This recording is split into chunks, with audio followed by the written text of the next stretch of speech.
Buenos días, se abre la sesión, pueden tomar asiento.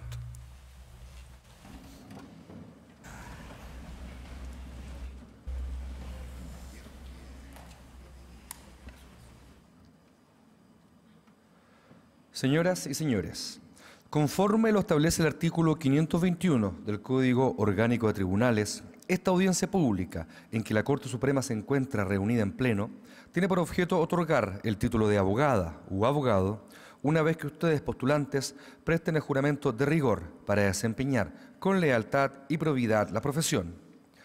Terminada la ceremonia, las nuevas y nuevos profesionales podrán retirar sus diplomas en la oficina de títulos. A continuación, invito a las licenciadas, licenciados y a sus familiares a la ceremonia de juramento, que será recibida por las señoras y señores ministros de la Corte Suprema. El señor secretario del tribunal procederá a tomar el juramento. Les invito a ponerse de pie.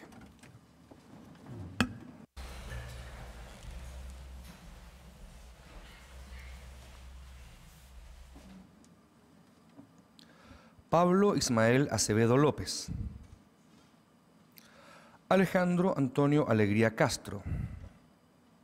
Ana María Magdalena Allen Norambuena. Sergio Francisco Alvarado Manquián. Pedro Víctor Álvarez Bustos. Pablo Andrés Apablaza Apablaza.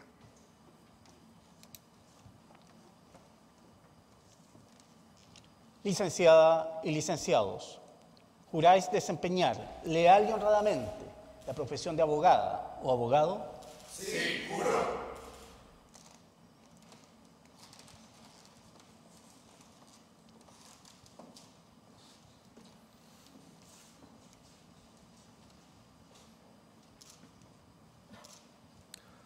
Loreto Andrea Astudillo Contreras. Ramón Andrés Becerra Silva. Andrea Paz Bluc Muñoz. Guillermo Andrés Briceño Villegas. Macarena Solange Burgos Arcos. Camila Fernanda Bustamante Cerda. Licenciadas y licenciados, ¿juráis desempeñar leal y honradamente la profesión de abogada o abogado? Sí, juro.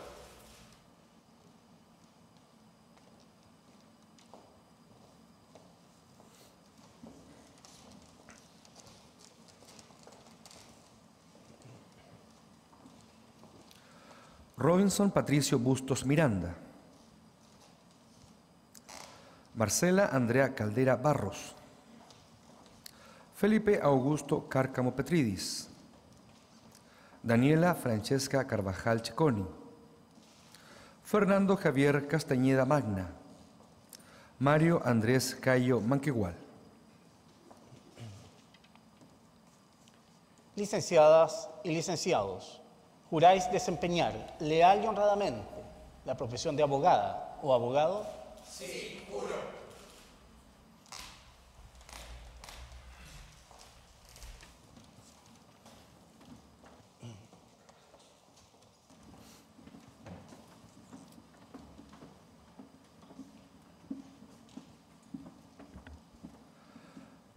Valentina Paz Cid Vázquez. Matías Abdón Cifuentes Espinosa. David Antonio Cortés Gangas. Valentina Alejandra Curiqueo Calderón. José Agustín de Jesús Eneros Pacheco. Raúl Rodrigo Espinosa Zapata. Licenciadas y licenciados, ¿juráis desempeñar leal y honradamente la profesión de abogada o abogado? Sí, juro.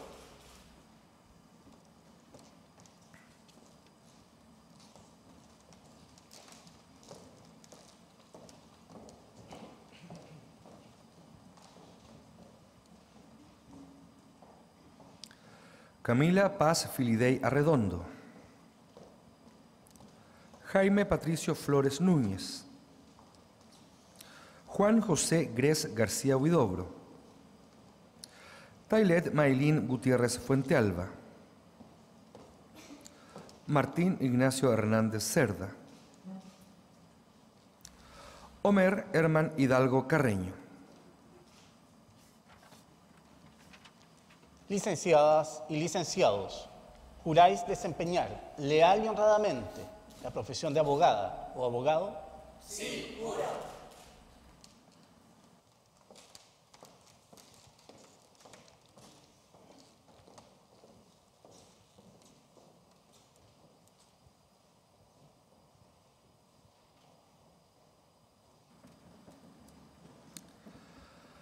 Andrés Francisco Horacio Hughes Valenzuela.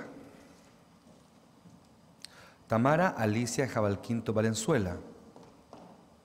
Santiago José Mesías Hoyle. Axel Sebastián Andrés Milla Mosqueira. Ernesto Andrés Muñoz Ojeda. Juan Ismael Ortega Cabanela. Licenciada y licenciados, ¿juráis desempeñar leal y honradamente la profesión de abogada o abogado? Sí, juro.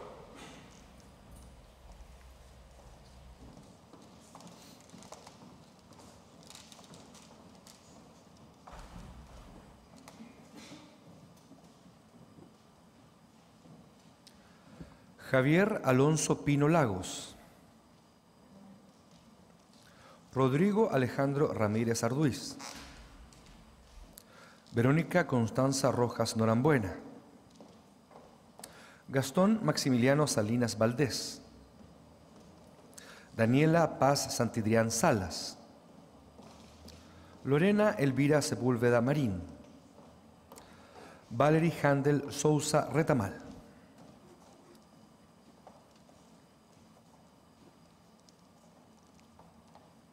Licenciadas y licenciados, ¿juráis desempeñar leal y honradamente la profesión de abogada o abogado? Sí, juro.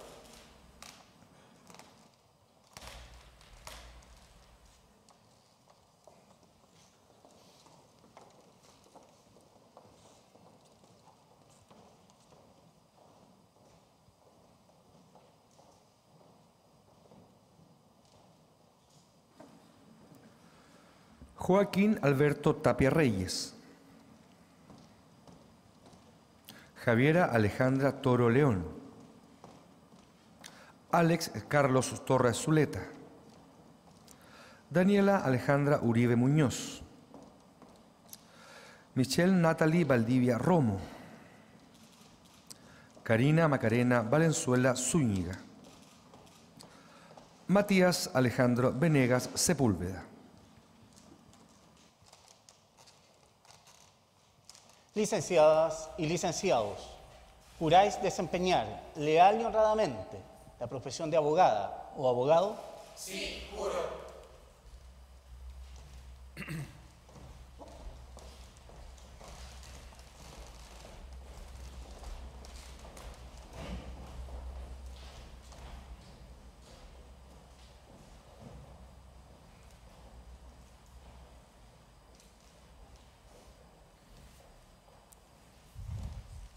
Señor presidente, señorías, las licenciadas y los licenciados han prestado juramento. Gracias, señor secretario. Licenciadas y licenciados, en virtud del juramento que han prestado y por reunir los requisitos que señala la ley, de conformidad con lo dispuesto en el artículo 522 del Código Orgánico de Tribunales, en nombre y representación de la Corte Suprema de Justicia, los declaro legalmente investidos con el título de abogadas o abogados. La Corte Suprema les felicita y les desea buen éxito profesional. El público les puede brindar un merecido aplauso.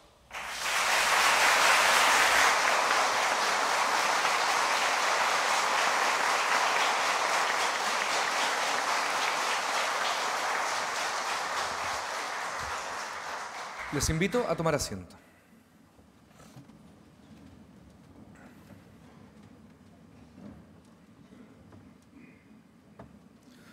A continuación, el señor presidente de la Corte Suprema de Justicia, don Haroldo Brito Cruz, se dirigirá a la audiencia.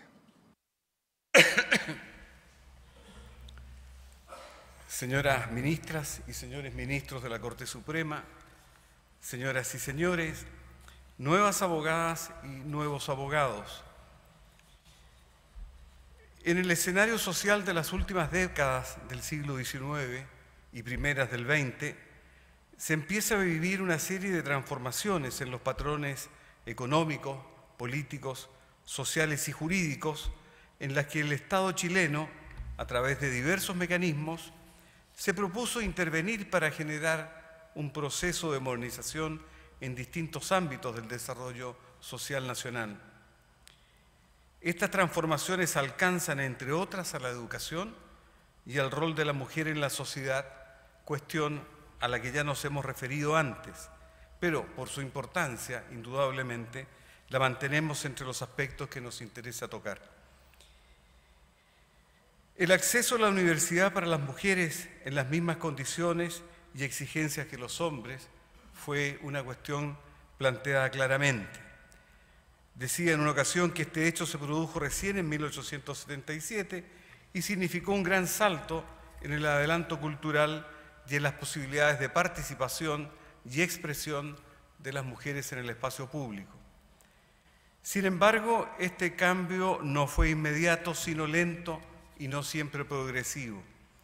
No podía ser de otro modo si durante generaciones las mujeres estuvieron erradicadas del espacio público, relegadas injustamente, contrariando el derecho, al espacio privado, único en el que eran admitidas y aún solo parcialmente. Baste recordar que las mujeres chilenas, a través de sus organizaciones y solo después de largas y variadas luchas, lograron el derecho a sufragio en una elección presidencial en 1949, pudiendo ejercerlo recién en 1952, casi 60 años después de su acceso a la universidad. Si así fue el camino recorrido por los cambios sociales y políticos, no resulta difícil imaginar que los cambios jurídicos, históricamente más lentos y desfasados, no corrieron mejor suerte. Es por eso que en esta ocasión tan importante para ustedes y sus invitados, en que han sido investidos del título de abogada o abogado, quiero recordar la figura de Elena Cafarena Morice, abogada, política y jurista. Generalmente su nombre se asocia con justa razón a la lucha de la clase obrera, los menores y la emancipación femenina. Sin embargo, en esta oportunidad quiero relevar un aspecto de su vida, quizás menos difundido, aunque igual de importante, a su calidad de abogada y jurista. Elena Cafarena nace en Iquique en 1903 y fallece en Santiago en julio del 2003, a la edad de 100 años.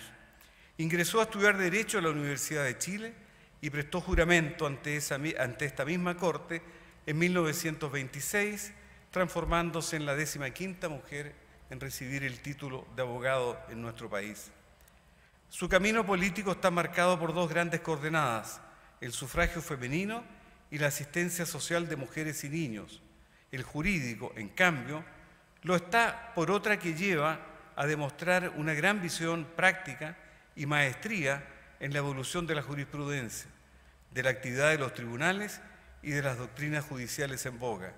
Su obra está impregnada de esta conexión con la realidad práctica, sin la cual el derecho resulta ineficaz o bien simple doctrina de laboratorio. Un buen ejemplo de estas virtudes se encuentra en la atención que puso a dos casos de finales de los años 30, en que la Corte Suprema rechaza la demanda de alimentos formuladas por una mujer separada de hecho que vive fuera del hogar común contra su marido. Su convicción del error en que incurría la Corte al negar este derecho a la mujer la conduce a examinar todos los fallos sobre alimentos entre cónyuges publicados por la Gaceta de Tribunales desde sus inicios. Descubre que los tribunales nunca habían rechazado la demanda del marido que pide alimentos por el mismo hecho. Es decir, se aplicaba un criterio para rechazar la demanda de la mujer contra el marido y otro para acoger la demanda del marido contra su mujer. Estos casos la motivan a sostener la tesis de que la obligación de alimentos no se suspende por el hecho de la vida separada y que es un error negar este derecho a la mujer que ha dado lugar a la separación por un hecho suyo o culpa. Así sostuvo que no hay ley que permita negar a la mujer los alimentos que necesita, máxime cuando no se le niegan al marido que, cumplidos los requisitos, los reclama de su mujer. Estos son los argumentos que defienden la obra ¿Debe el marido alimentos a la mujer que vive fuera del hogar común conyugal?, publicada en 1944 y por la cual la Universidad de Chile le otorga el premio Manuel Egidio Ballesteros, y a la cual don Luis Barriga Errázuriz, reconocido profesor y civilista de la época, le concede un elogioso prólogo en el que se declara convencido de la tesis de la autora, pese a que con anterioridad había sostenido una posición contraria. Esta obra, comillas, llamadas a destacarla con especial énfasis entre nuestros juristas, es una de las mejores monografías que hemos leído, confiesa el prologuista. Es sin duda alguna la contribución más completa, nutrida y eficiente que se haya aportado para la solución del problema que plantea la interrogación que le sirve de título. Cuando en 1950 la jurisprudencia comienza a darle la razón, vuelve a salir el paso de la resistencia de la doctrina. Así, en su refutación a los comentarios de don Enrique Rosell Saavedra sobre la jurisprudencia en materia de alimentos, publicada en la revista de Derecho y Jurisprudencia de 1952, la autora refuta uno por uno los argumentos del profesor Rosell y vuelve a afirmar su tesis, elogiando la evolución positiva de la jurisprudencia. Con todo, no fue esta la única materia de derecho privado y de familia en que destacó Elena Caffarena. Por ello no puedo dejar de mencionar su estudio ¿Puede usarse la fuerza pública para el cumplimiento de la obligación prevista en el artículo 133 del Código Civil, publicada en 1949, y en el que defiende con elocuencia y erudición la incoercibilidad de las obligaciones personales derivadas del matrimonio, o su temprana obra titulada El enriquecimiento sin causa a expensas de otro en el derecho civil chileno, publicada en 1926, así como tampoco su obra El recurso de amparo frente a los regímenes de emergencia, publicada en 1957, y que constituye su única incursión en el derecho público. En esta parte también del estudio de casos, estudia la línea de fallos en que la Corte Suprema rechaza los recursos de amparo interpuestos a favor de personas detenidas o relegadas por la autoridad política bajo el imperio de estado de excepción constitucional, para concluir su discrepancia con la arbitrariedad que, a su juicio, se mezclaba con la discrecionalidad de la autoridad política en estos casos. Este libro fue prologado por el expresidente de la República, jurista y destacado profesor de Derecho Administrativo, don Patricio Elwin Azócar. Apreciados nuevos abogados y nuevas abogadas, he querido relevar en esta ocasión la figura de Elena Caffarena, pues estimo que recordar su faceta de abogada y jurista, protagonista de los avances en la igualdad jurídica de vida entre hombres y mujeres, es una manera de mostrar las variadas formas en que las abogadas y también los abogados pueden tomar conciencia de sí mismos, de sus diferencias y del importante papel que han desempeñado y desempeñan en la configuración de las sociedades. Les deseo el mayor de los éxitos profesionales. Muchas gracias.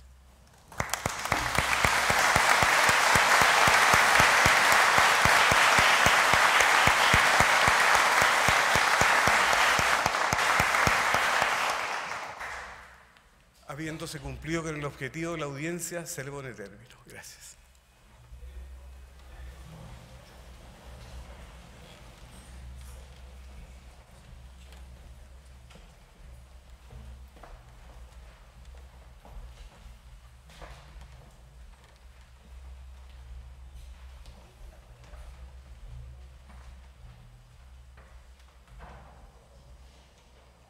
Estimados colegas, felicitaciones, que disfruten su celebración. Será hasta pronto.